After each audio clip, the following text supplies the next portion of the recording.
My dear students and friends, जैसा कि आज मैं इस वीडियो के माध्यम से आपको दो चर वाले रैखिक समीकरण पढ़ाने जा रहा हूँ। इसमें हम रैखिक समीकरण बनाना सीखेंगे और फिर विलोपन विधि से हल करेंगे। यदि वीडियो के माध्यम से आप समझने का प्रयास करेंगे तो अच्छी तरह समझ में आएगा।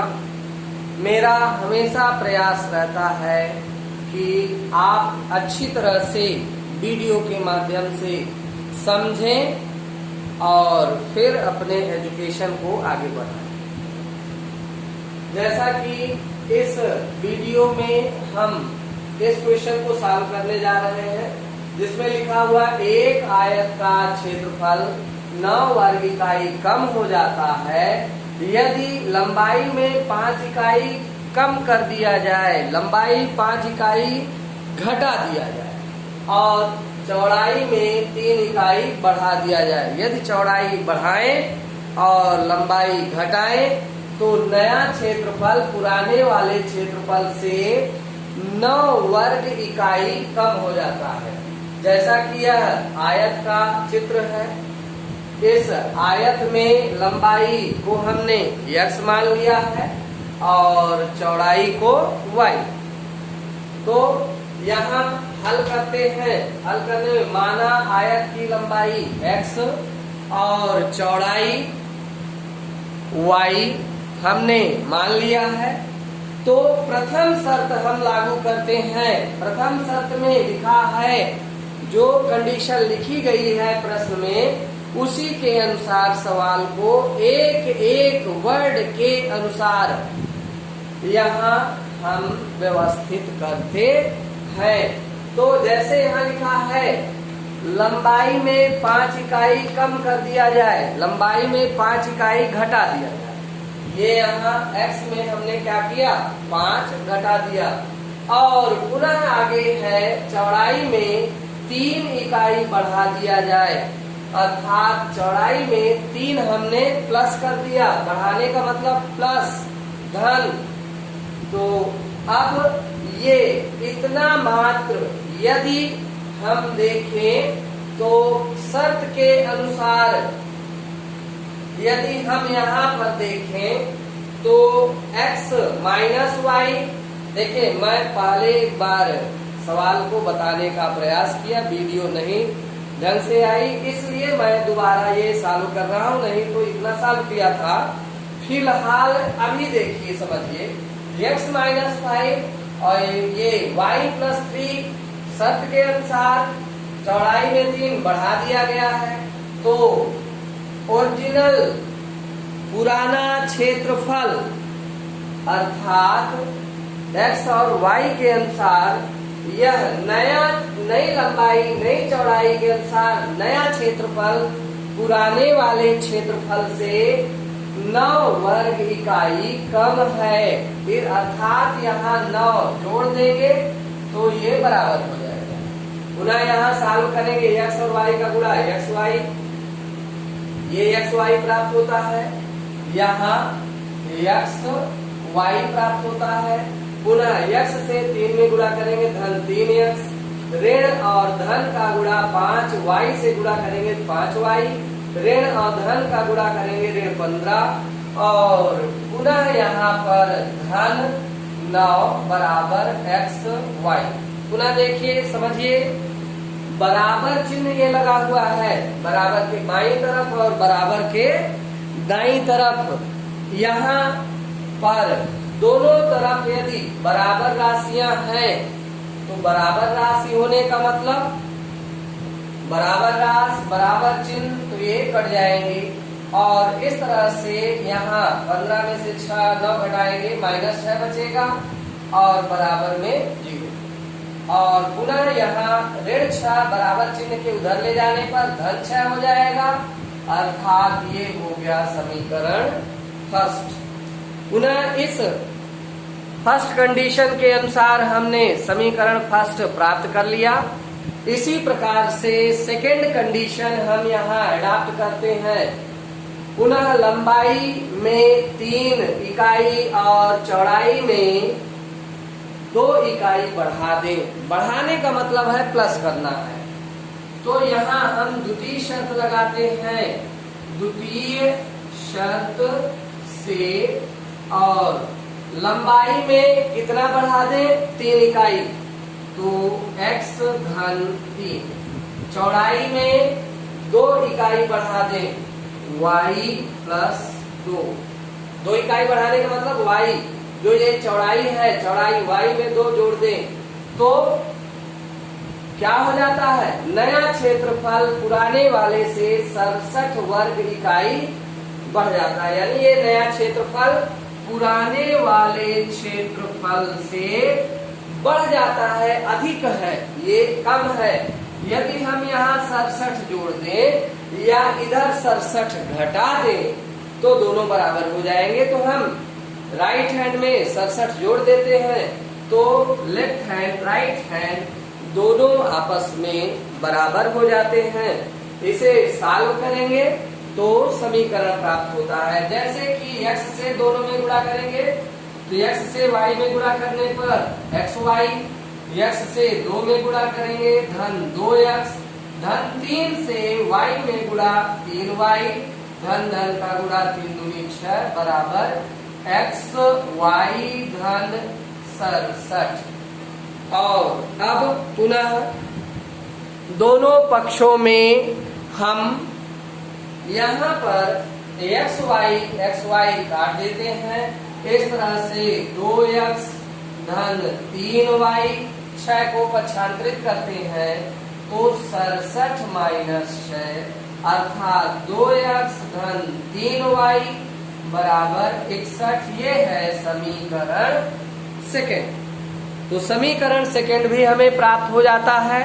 और अब इन दोनों समीकरणों को हम विलोपन विधि के द्वारा हल करेंगे। तो विलोपन विधि से हल करने के लिए यहाँ पर देखिए, दोनों समीकरणों को पहले लिखिए और दोनों समीकरणों को यदि हम लिखते हैं तो पहला समीकरण है 3x माइनस 5y इक्वल है 6, समीकरण फर्स्ट, और 2x धन 3y और बराबर 61, ये समीकरण सेकंड। दोनों समीकरण हमारे पास हैं। विलोपन विधि से हम सॉल्व करेंगे। तो विलोपन विधि से सॉल्व करने पर के लिए पहले किसी एक पद को बराबर करना होगा, चाहे x पद बराबर कीजिए चाहे y पद। तो x पद यदि बराबर करेंगे तो 2 से इसमें गुणा कर दे पहले वाले में, और 3 से दूसरे वाले समीकरण में। तो पहले वाले समीकरण में 2 से गुणा और दूसरे वाले समीकरण में 3 से गुणा। ये नोटिफिकेशन इस तरह से नोट कर लेते हैं, इंगित कर लेते हैं। और फिर यहाँ 2 से पूरे पदों में, समीकरण प्रथम के तीनों पदों में 2 से गुणा करते हैं। तो यहाँ पर 2 से गुणा करने पर 2 और 3 का गुणा 2 तिहाई 6x, पुनः ये 2 और 5 का गुणा ऋण 10y, 2 और 6 का गुणा बराबर के राइट हैंड में 12, इक्वेशन ये थर्ड। पुनः यहाँ पर 3 दूनी 6x और फिर यहाँ 3 त्रिकाई 9y और 3 से इसमें गुणा करेंगे तो 3 से गुणा करने पर यहाँ पर 3 एकम 3, 3 छंग 18। और इस तरह से यहाँ पर हम सॉल्व करते हैं।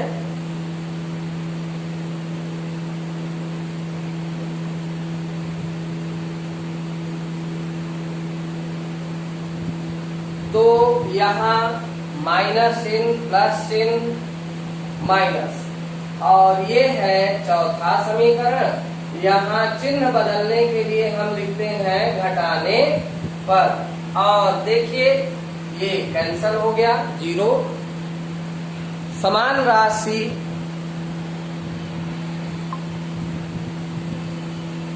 प्लस माइनस कैंसल हो जाएगी और यहाँ एक ऋण है एक धन है, घट जाएगी संख्या और बचेगा माइनस वाई। यहाँ भी एक प्लस है एक माइनस है, तो इस तरह से प्लस और माइनस घटाएंगे। तो यहाँ 183 में से 12 घटा देते हैं, 3 में से 2 घटाएंगे 1 बचेगा, 8 में से 1 घटाएंगे 7 बचेगा और ये 1 यानी माइनस में, माइनस संख्या अधिक है इसलिए माइनस में बचेगा। Minus minus cancel, y equal आ गया 171 इकाई, अर्थात ये y का मान है। अब y का मान समीकरण किसमें रख दें? समीकरण 1 में रखने पर, समीकरण 1 में रखेंगे तो हम x का मान ज्ञात कर सकते हैं। तो समीकरण 1 हमारे पास है 3x माइनस 5y इक्वल में है 6। देखिए 3x माइनस 5 इंटू 171 और y के स्थान पर इक्वल 6। 3x 5 से गुणा, 5 एकम 5, 5 सते 35, 5 एकम 5, 3 8 माइनस इक्वल 6। 3x और इक्वल के उधर ले जाएंगे तो 6 ये और ये प्लस में चला जाएगा 855। इस तरह से x बराबर 6 5 11, 5 1 6 8 बटे 3, 3 बटे में जाएगा और इस तरह से 3 दूनी 6 और 3 अठे 24, 2 बचा, 3 सते 21, भाग देने पर ये आएगा। इस तरह से हमने लंबाई और चौड़ाई प्राप्त कर लिया। लंबाई हमारे पास है x यानी 278, इस तरह लंबाई बराबर 287 इकाई और चौड़ाई हमारे पास है 171 इकाई। तो इस तरह से हमने एक यह सवाल सॉल्व किया और अब हम दूसरा सवाल आपको बताने जा रहे हैं, जिसमें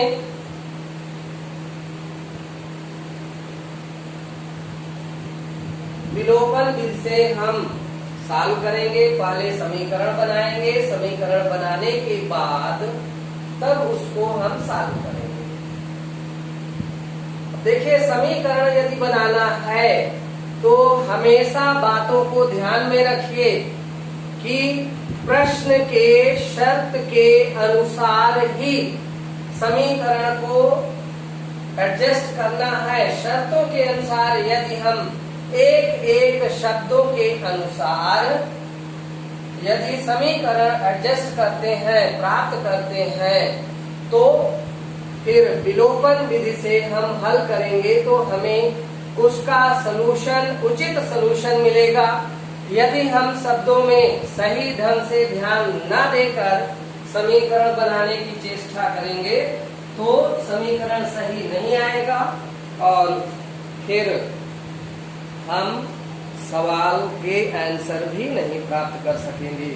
तो देखिए एक तरह से एक अन्य सवाल है, जैसे कि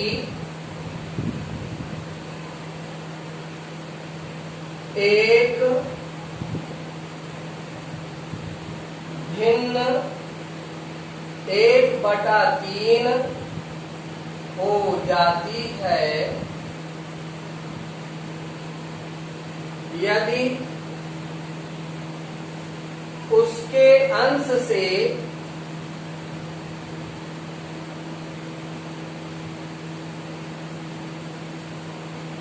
एक घटाया जाता है।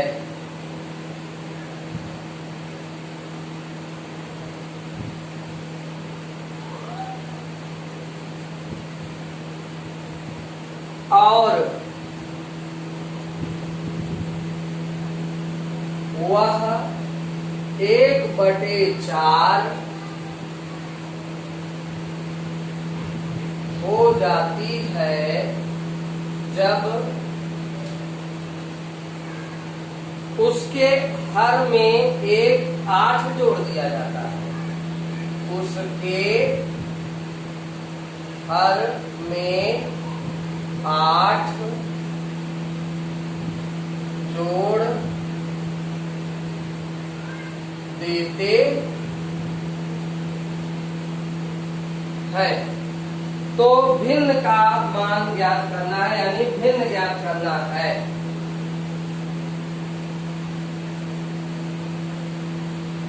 भिन्न ज्ञात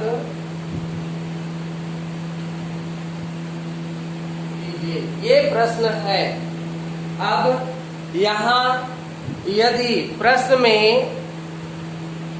शर्त है एक भिन्न 1/3 हो जाती है यदि उसके अंश से 1 घटाया जाता है, और वह 1/4 हो जाती है यदि उसके हर में 8 जोड़ दिया जाता है। तो पुनः अब यहाँ पर इस प्रश्न में भिन्न के विषय में कहा गया है। तो भिन्न के विषय में यदि कहा जा रहा है तो भिन्न में अंश होता है और हर होता है। तो भिन्न में अंश होता है, हर होता है, तो यहाँ पर हम सॉल्यूशन करते हैं, हल करते हैं, तो अंश हर मान लेते हैं। माना भिन्न का अंश है x और हर है y, तो भिन्न बराबर है x/y। अब यहाँ प्रथम शर्त लागू कर दीजिए।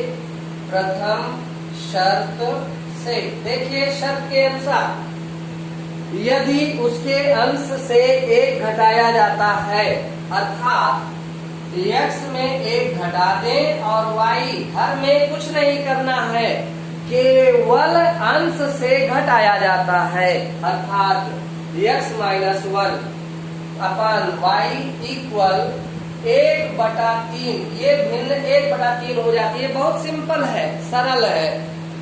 थोड़ा सा कंसंट्रेट होकर के अच्छे ढंग से वीडियो समझें और उसी प्रकार से शर्तों के अनुसार एडजस्ट करें वैल्यू को।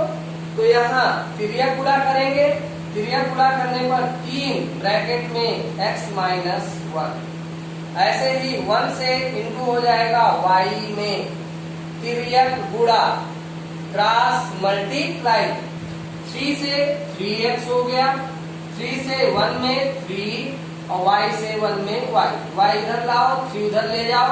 इस तरह से 3x - y इक्वल +3, ये है इक्वेशन फर्स्ट, यानी समीकरण फर्स्ट हमें प्राप्त हो गया पहली शर्त के अनुसार। अब इसी में दूसरी शर्त लगा दीजिए। दूसरी शर्त है वह भिन्न 1/4 हो जाती है यदि उसके हर में 8 जोड़ते हैं। तो यहाँ द्वितीय शर्त लगाइए। द्वितीय शर्त से यदि हर में 8 जोड़ें, यानी अंश में कुछ भी ना करें और हर में 8 जोड़ दें, तो वही भिन्न हो जाती है 1/।